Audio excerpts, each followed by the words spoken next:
இந்த கொஸ்டின் வந்து தெர்மோடைனமிக்ஸில் வந்திருக்கு. ஸோ கொஸ்டினை ரீட் பண்ணிடுறேன். An ideal gas is made up of polyatomic molecule.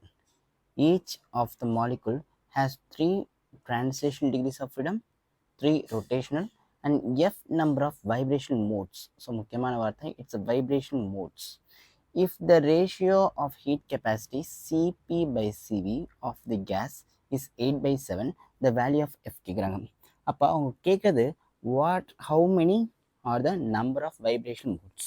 So கிவனில் இந்த Cp by Cv இருக்குது, அதை நம்ம காமான்னு சொல்லுவோம். adiabatic constant gamma is equals to Cp divided by Cv. Therefore the gamma value என்ன கேட்டால் it's 8/7. ஸோ முதல்ல வந்து உனக்கு டிகிரிஸ் ஆஃப் ஃப்ரீடம்ஸ் கொடுத்துருக்காங்களா? அப்போ நான் டிகிரிஸ் ஆஃப் ஃப்ரீடத்தோட நோட்டேஷன் வந்து கேபிட்டல் எஃப்னு எடுத்துக்கிறேன். அப்போ காமாவுக்கும் கேபிட்டல் எஃப்க்கு ஒரு ரிலேஷன் என்ன? Gamma is equals to 1 + 2 divide by capital F. இங்கே கேபிட்டல் எஃப் அப்படின்றது என்ன? The total number of degrees of freedom. So total number of degrees of freedom. அப்போ நான் முதல்ல கேபிட்டல் எஃப் கண்டுபிடிச்சிடறேன். அதுக்கு காமாவோட வேல்யூ எனக்கு தெரியும், இட்ஸ் 8/7. அப்போ 8/7 is equal to 1 + 2/f. அப்போ எனக்கு 2/f நான் ஒரு சைடு வச்சுக்கிறேன். அப்போ 2/f is equals to 8/7 minus 1.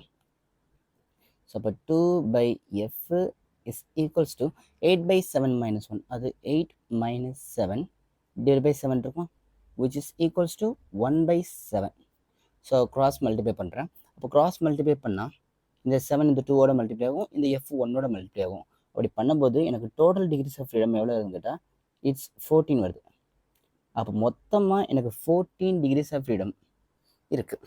So அப்போ இதில் என்னெல்லாம் கிவனில் கொடுத்துருக்கு எனக்கு? ஸோ கிவன் இருக்குன்னா 3 for rotation and 3 for translation. அப்போ இந்த total degrees of freedom 14ல்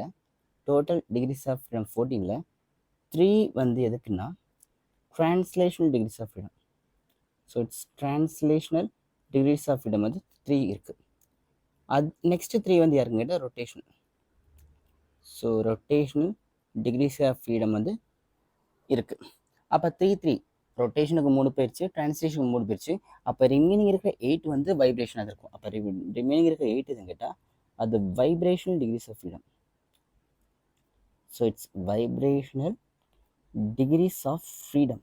so இதுவும் வந்து டிகிரிஸ் ஆஃப் ஃப்ரீடம் தான், இதுவும் வந்து டிகிரிஸ் ஆஃப் ஃப்ரீடம் தான். Okay, so it's vibrational degrees of freedom.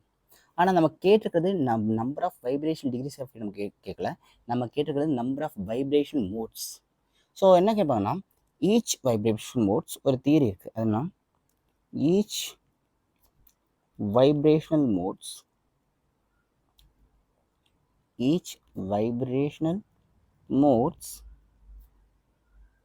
contribute 2 degrees of freedom. Degrees of freedom. அப்போ ஒரு வைப்ரேஷன் மோடுக்கு 2 டிகிரிஸ் ஆஃப் ஃப்ரீடம். அப்போ நம்மக்கிட்ட எத்தனை டிகிரிஸ் ஆஃப் ஃப்ரீடம் இருக்குது? 8 டிகிரிஸ் ஆஃப் ஃப்ரீடம் இருக்கா? அப்போ நம்பர் ஆஃப் வைப்ரேஷன் மோட்ஸ் கேட்டால் இது 2 பேராக பிரிச்சுக்கலாம். அப்போ 2 பேராக பிரித்தா நமக்கு எத்தனை பேர் வரும்? 4 பேர் வரும் நமக்கு. அப்போ என்னோடய ஃபைனல் ஆன்சர் வந்து எத்தனை நம்பர் ஆஃப் வைப்ரேஷன் மோட்ஸ் இருக்குன்னா 4.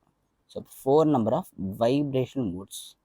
ஸோ வைப்ரேஷனல் மோடு வேறு, வைப்ரேஷன் டிகிரிஸ் ஆஃப் ஃப்ரீடம் வேறு.